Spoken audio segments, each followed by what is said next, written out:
Good morning, student. Today I will discuss the first lesson in history. Standard 7 के सभी बच्चे आप लोग ध्यान दीजिए, आप लोग बुक ओपन कर लेंगे और हमारा जो फर्स्ट लेसन है वो हमारा कहता है when, where and how. History का ये फर्स्ट लेसन है। इतिहास की बहुत सारी ऐसी घटनाएं होती हैं हमारे जीवन में, ऐसे कालक्रम होते हैं, डेट्स होते हैं, इवेंट्स होते हैं। Then first of all we will discuss what is history. आप सभी स्टैंडर्ड 6 में इसके बारे में स्टडी भी किए हो। इतिहास क्या है? History tells us about our past. इतिहास हमारे प्राचीन चीजों के बारे में बताता है जो चीजें बीत गई। सपोज आप एक एग्जांपल ले लो, कोई भी घटनाएं बनती हैं विश्व स्तर पर, जैसे मान लो कि भारत ने वर्ल्ड कप जीता, क्रिकेट के मैच में भारत ने अगर वर्ल्ड कप जीता तो वो इतिहास के पन्नों में दर्ज हो गया, मतलब कि वो एक रिमेंबर किया जाएगा हमेशा फॉरएवर कि भारत ने वर्ल्ड कप जीता था। तो कोई भी चीजें जो होती हैं वो एक इतिहास के पन्नों में सिमट जाती हैं, उसको लोग रिमेंबर करते हैं किससे? डेट से और ईयर से। तो हिस्ट्री में सबसे बड़ा बेनिफिट ये होता है कि हम लोग जब हिस्ट्री पढ़ते हैं तो उसका स्टडी करने से पहले हम लोग उसके डेट को और ईयर को वेल बेटर समझते हैं। तो बात सामने आए कि डिफिनेशन ऑफ हिस्ट्री, कोई पूछता है कि आप इतिहास के बारे में क्या जानते हो या what is history, then you will first of all answer history tells us about our past, यानी कि हिस्ट्री हमारे इतिहास हमारे बीते हुए चीजों के बारे में या समय के बारे में वो बताता है।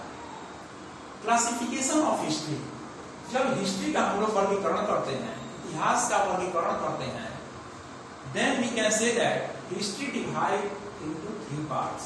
इतिहास को हम लोग 3 भागों में बांट सकते हैं।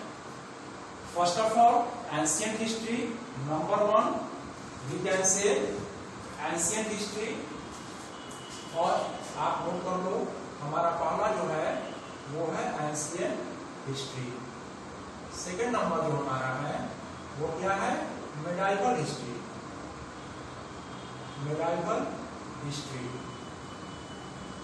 और ये हमारा जो थर्ड नंबर है वो है modern history, modern history. It means कि हिस्ट्री का जब क्लासिफिकेशन हुआ, इतिहास का जब वर्गीकरण हुआ तो उसे 3 पार्ट में बांटा गया। एंशिएंट हिस्ट्री जिसे हम प्राचीन इतिहास कहते हैं, मेडाइवल हिस्ट्री मध्यकालीन इतिहास, और मॉडर्न हिस्ट्री आधुनिक इतिहास, आधुनिक काल का इतिहास जो लेटेस्ट पीरियड में व्यतीत हुआ या बीता।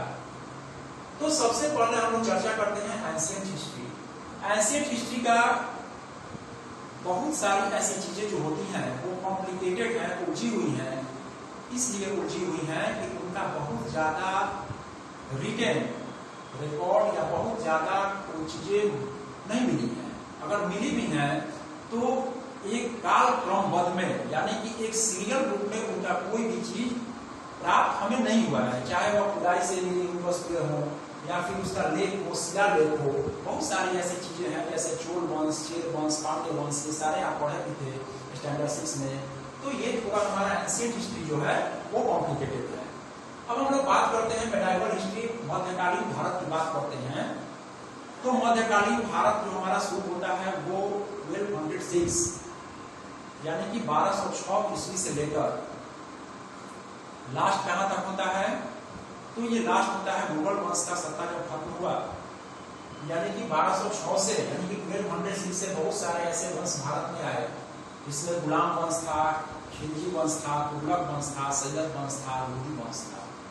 ये सारे डायनेस्टी आते गए कालक्रम में। ये सारे अपने यहाँ पर राजाओं ने शासन किया, हर डिफरेंट वे में यहाँ शासन करने का काम किया। और उस शासन करने के क्रम में 1206 में 1206 में जो हमारा पहला डायनेस्टी, फर्स्ट डायनेस्टी जो आया था वह कौन सा था? गुलाम वंश। तो वो दिन ऐबक, रजिया सुल्तान, ये सारे इस गुलाम वंश में आए थे। इसके बाद खिलजी वंश था, तुगलक वंश, सैयद वंश, लोधी वंश। इसके बाद मुगल डायनेस्टी आया 1526 में 1526, और मुगल वंश का जो पहला शासक था वह कौन था? शेख जहीरुद्दीन बाबर। वो पहला शासक हमारा था मुगल वंश का। और मुगल वंश का लास्ट डायनेस्टी जो हमारा था, यानी कि लास्ट रूलर जो हमारा था वह कौन होता?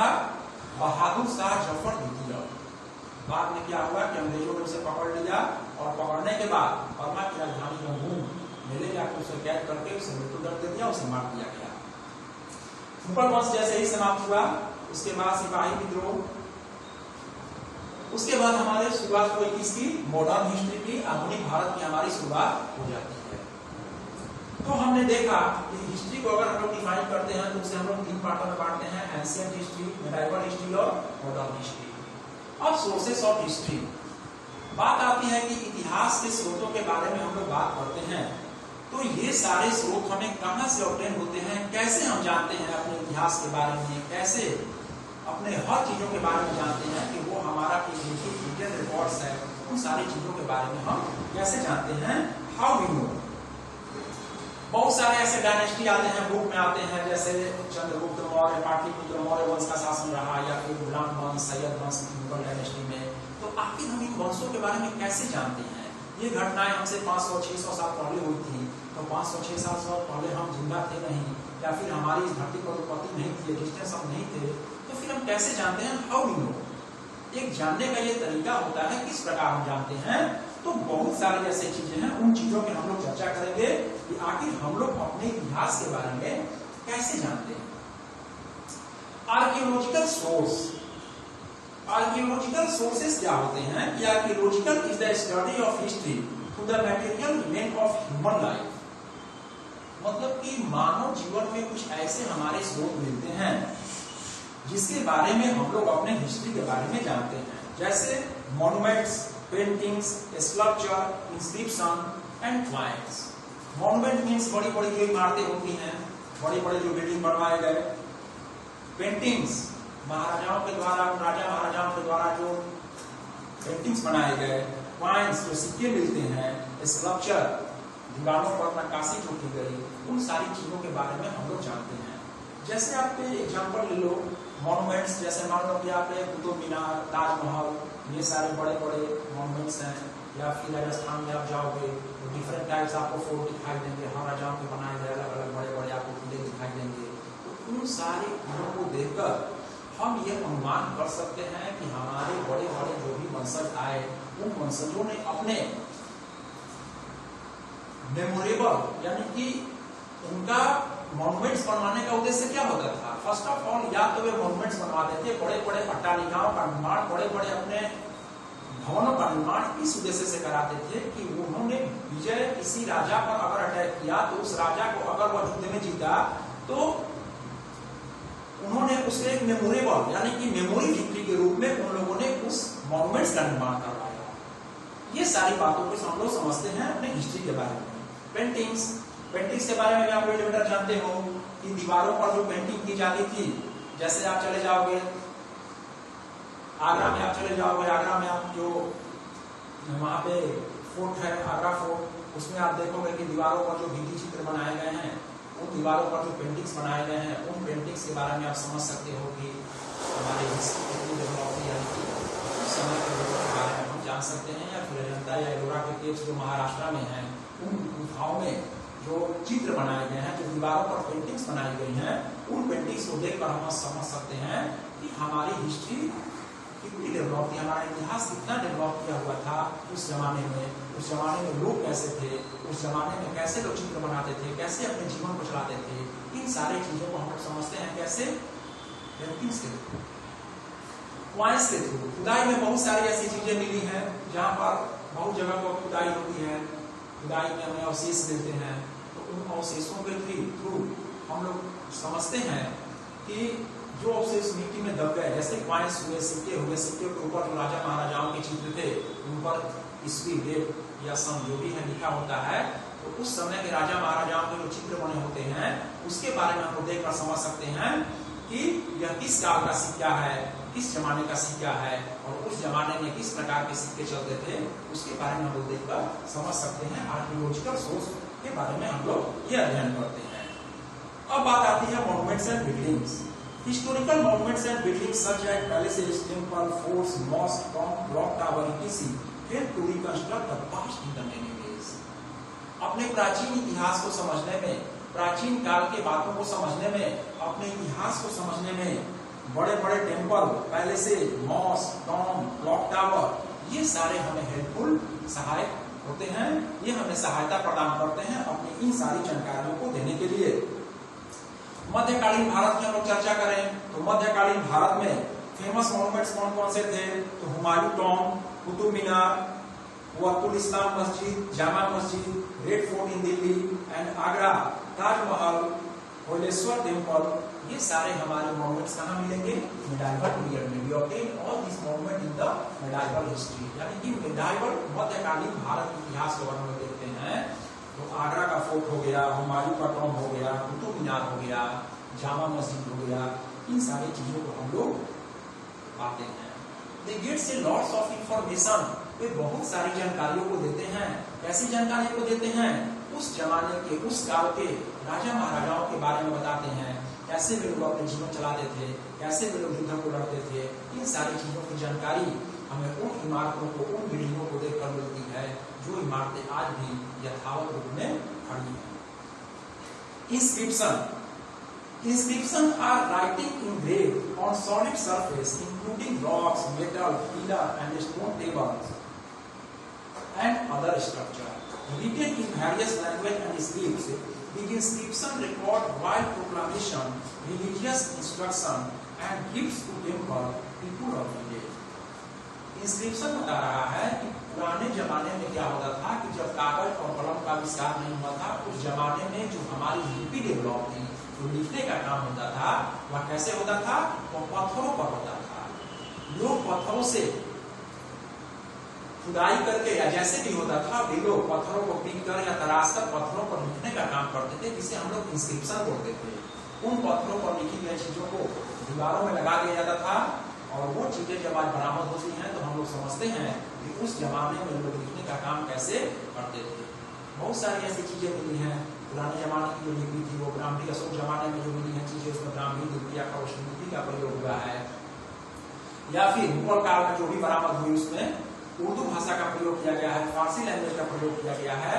It means we can say that the script which written on the stones और स्टोन पिलर, जिन चीजों को पत्थर या पत्थरों पर लिखा गया उसे हम लोग क्या बोलते हैं?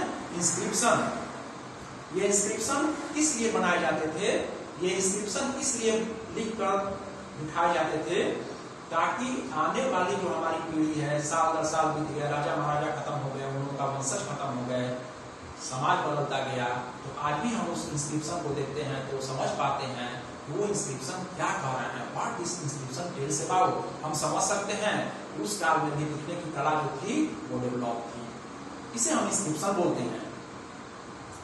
ये इंस्क्रिप्शन आपको बड़े बड़े मॉन्यूमेंट्स में मिलेंगे, जैसे ताजमहल में, रेड फोर्ट में, दीवारों पर मिलेंगे, दीवारों पर खुदाई करके लिखी हुई है, बहुत सारी चीजों को लिखी गई है। कहीं आप जाओगे रेड फोर्ट में या फिर ताजमहल में आप जाओगे तो सुंदर सुंदर उन भाषाओं में, उर्दू भाषा में, लैंग्वेज में शहर को लिखा गया है, और वहां पर लोग उसको पढ़ते हैं। और उस जमाने में मुगल काल के जो भी राजा थे, जो भी शासक थे, जैसे अकबर थे, बाबर थे, हुमायूं थे, तो उन लोगों के बारे में वो जानकारी प्राप्त करते हैं। They get a lot of information of the ruler at that time of Mughal period, यानी कि हम कह सकते हैं कि मुगल वंश के जो भी शासक थे उसके बारे में हम जानकारी प्राप्त करते हैं। कहां से? Through inscription. अब आगे बढ़ते हैं कॉइन, सिक्कों से। सिक्कों से कैसे हम जानकारी प्राप्त करते हैं? मान लो कि कहीं पर खुदाई हो रही है, खुदाई में भी बहुत सारे सिक्के प्राप्त होते हैं। Coins gives us invaluable information about the polity and economy for a period. The writing on the coins generally convey the names, date, issue, title and portraits of king. सिक्कों पर क्या होता था कि प्राचीन काल के सिक्कों पर उन राजा महाराजाओं की तस्वीरें होती थी, डेट होता था, और किस काल के सिक्के थे वो सिक्कों पर वो भाषा लिखी होती थी। मुगल काल के जो सिक्के थे उस पर उर्दू लैंग्वेज में लिखा होता था, या फिर अशोक के जमाने का सिक्का होता था उस पर ब्राह्मी लिपि या खरोष्ठी लिपि का प्रयोग होता था।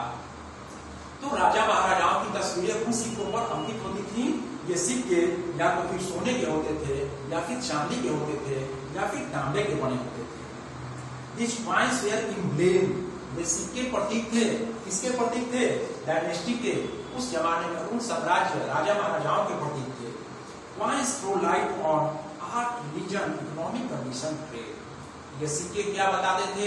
तो सिक्के व्यापार के बारे में बताते थे कि उस जमाने में जो व्यापार होता था तो हमारी कौन सी मुद्रा डेवलप थी, या सोने के सिक्के चलते थे, चांदी के सिक्के चलते थे, या फिर तांबे के सिक्के चलते थे। ये मुद्रा जानकारी देती है उस जमाने में व्यापार के बारे में।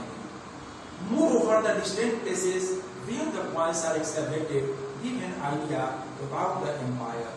The sultans of Delhi, the Mughal Empire, the Chol and other regional rulers issued many coins. ये बुक में हमारे बता रहा है कि मुगल काल की बात हो या फिर मध्यकालीन भारत का इतिहास हो या फिर चोल चेर पांड्य प्राचीन भारत का इतिहास हो, तो सारे जमानों में हर शासकों ने अपने अपने नाम से अलग अलग सिक्के चलवाए। वो सिक्के जो होते थे वो बताते हैं उस काल में उन शासकों के बारे में जिन्होंने यहाँ पर शासन किया। अब हमारा नेक्स्ट टॉपिक जो है वो आता है पेंटिंग एंड स्कल्पचर। हम लोग और जानकारी कैसे लेते हैं? पेंटिंग, स्कल्पचर पे। Paintings and sculpture also give important information about medieval Indian history. मध्यकालीन भारत के इतिहास में बहुत सारी हमें जानकारियां जो मिलती हैं वो कहां से मिलती हैं? तो पेंटिंग के थ्रू मिलती है। We get a lot of information through the paintings which engraved on the walls. उस दीवारों पर पेंटिंग बनाए गए हैं, सुंदर सुंदर नक्काशियां बनाई गई हैं। आप आगरा फोर्ट में कभी जाओगे या फिर दिल्ली फोर्ट में जाओगे लाल किले में, तो वहां पर आप दीवारों पर जो पेंटिंग देखोगे, जो भित्ति चित्र बनाए गए हैं, दीवार पर जो चित्र बनाए गए हैं, उन चित्रों को आपको देखकर ऐसा आभास होगा मानो वो बिल्कुल सजीव कलात्मक उदाहरण है पेंटिंग का। जैसे लगते हैं कि वे चित्र आज ही बनाई गई है। तो आप समझ सकते हो कि किस टेक्नोलॉजी से, किस तकनीक से वो चित्रों को बनाया गया था। इन पेंटिंग में क्या दिखाया गया है? Forest life, court scene, mythological stories. इन चित्रों में दिखाया गया है दरबार में, राज दरबार जो बैठता था उन सीन को दिखाया गया है, जंगल के सीनरी को दिखाया गया है, फ्लावर को दिखाया गया है, mythological story, life style of the people and the food habits of the time. उस जमाने के लोग क्या खाना खाते थे, राज दरबार जो बैठता था उसके सीनरी को दिखाया गया है, जंगल के सीन को दिखाया गया है। ये सीनरी को दिखाया गया है कहां पर? उस जमाने में उन दीवारों पर जो चित्र शैली अंकित की गई है। देवी देवताओं के भी चित्र बनाए गए हैं। The bronze sculpture of the Nataraj, the dancing Shiva, is representative of the sculpture produced during the period. Dancing Shiva, Nataraj की मूर्ति भी इस सारे चित्रों के माध्यम से वहां पर दिखाया गया है। गॉड एंड गॉडेस, देवी देवताओं की मूर्तियां, किंग्स, क्वीन, सारे लोगों की मूर्ति जो है चित्रकला के द्वारा प्रदर्शित की गई है। Literary source. अब हम लोग बात करते हैं लिटरेरी सोर्स के बारे में। लिटरेरी सोर्स के We now get a lot of information about our literary sources. Much of our understanding of the medieval period of Indian history comes from a plethora of written sources. Written source हमारे क्या थे? Written source में हमारे आते हैं biographies and autobiographies, at time called names in Persian, and historical account by pilgrim, traders and wild ambassadors. बहुत सारी ऐसी जानकारियां हमें ऐसे मिलती हैं। तो बहुत सारे ऐसे भारत में तीर्थयात्री जो आए, विदेशों से घूमने के लिए आए, चीन से आए, यूरोपियन कंट्री से हमारे यहाँ बहुत सारे ऐसे पिलग्रिम्स आए जिन्होंने भारत की संस्कृति के बारे में, भारत की सभ्यता के बारे में अध्ययन किया। और उन संस्कृति और सभ्यता के बारे में अध्ययन करने के बाद उन्होंने पाया कि भारत की सभ्यता और संस्कृति उस जमाने में कैसी थी, और उन्होंने अपनी किताबों को लिखा। यहाँ की सभ्यता और संस्कृति को अध्ययन करने के बाद उन तीर्थयात्रियों ने यहाँ की सभ्यता और संस्कृति के बारे में किताबों को लिखा, और उन किताबों के बारे में पढ़कर हमें जो जानकारी मिलती है उस जानकारी से हम समझते हैं कि उस जमाने में कैसे, किस प्रकार लोगों का, किस प्रकार से राजा महाराजाओं का जीवन था, संस्कृति, शैली, स्टाइल उस जमाने में कैसा था। ये सारी जानकारी हमें मिलती है लिटरेरी सोर्स से। यहाँ पर किस प्रकार के लैंग्वेज डेवलप थे? Variety of language such as Persian, Sanskrit, Arabic, Urdu and many other regional language they are used in writing and speaking. बोलचाल की जो हमारी भाषा थी उसमें संस्कृत था, उस जमाने में उर्दू था, फारसी था, बहुत सारी ऐसे जमाने में भाषा को बोला जाता था। It is interesting to note that paper was still not in use to the Indian subcontinent during the early medieval period. Early medieval period तक समय तक पेपर का इस्तेमाल नहीं किया जाता था। तो लोग, अभी मैंने बताया आप लोगों को कि लोग लिखने का काम कैसे करते थे। तो राइटिंग वर्क जो भी होता था वो कहाँ होता था? दीवारों पर होता था। यानी कि लिखने का काम जो होता था वो हम लोग दीवारों पर करते थे।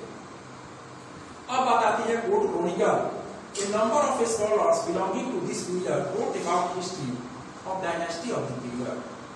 These are known the court chronicles. बहुत सारे लोगों ने इस जमाने में हिस्ट्री के बारे में, इतिहास के बारे में लिखा।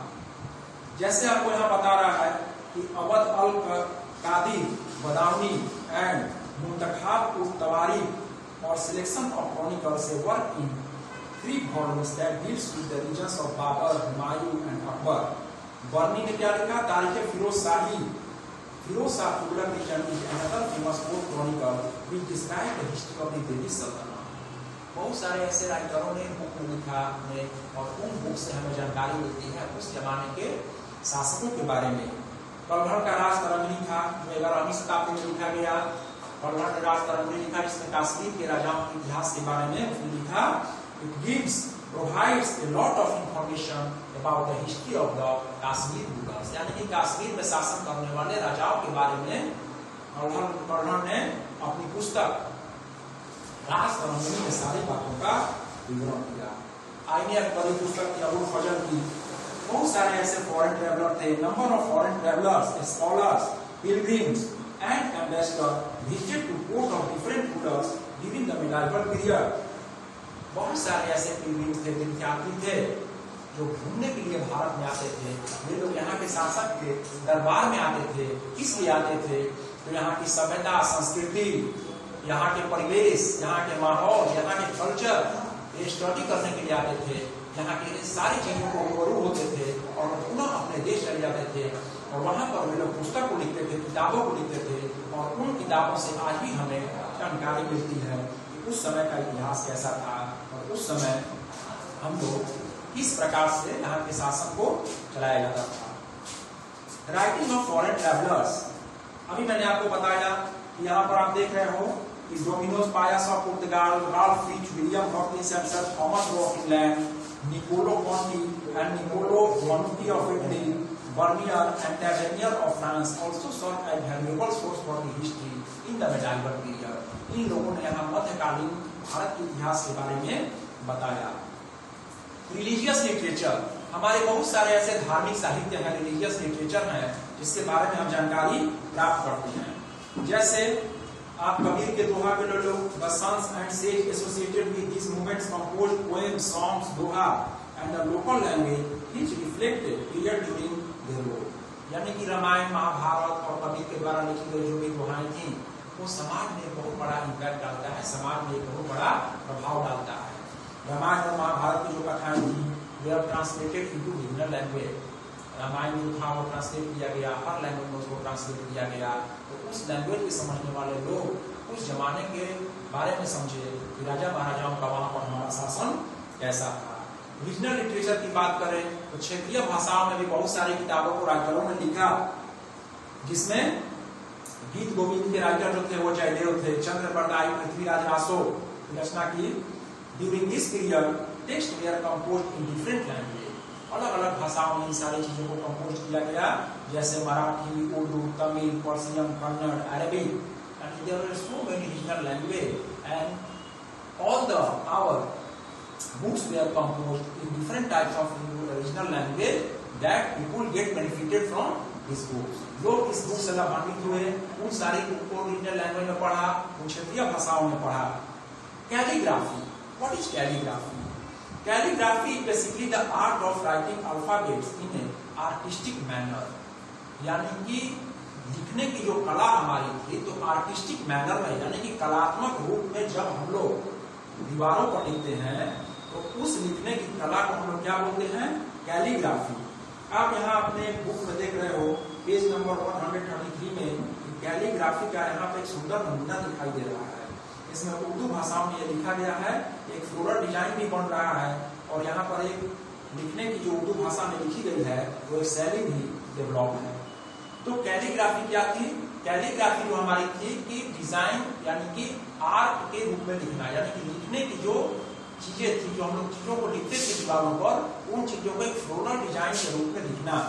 Calligraphy basically the art of writing alphabets in artistic manner, यानी कि कलात्मक ढंग से लिखने की कला जो थी उसको हम लोग कैलीग्राफी के नाम से जानते हैं। अब आप वेल बेटर समझ गए होंगे कि हिस्ट्री जो हमारा था वो कैसे था। आज हमने क्या सीखा? आज हमने सीखा डेफिनेशन ऑफ हिस्ट्री के बारे में, हिस्ट्री कितने पार्ट में बटा है इसके बारे में सीखा हमने, सोर्सेज ऑफ हिस्ट्री, हिस्ट्री के हमारे कौन कौन से स्रोत थे, archaeological source, literary source, religious source, यानी कि हिस्ट्री के पार्ट्स के बारे में समझा कि हम लोग अपने इतिहास के बारे में कैसे जानते हैं। And you will read this chapter carefully and if you will feel problem you will comment me. Okay, thank you.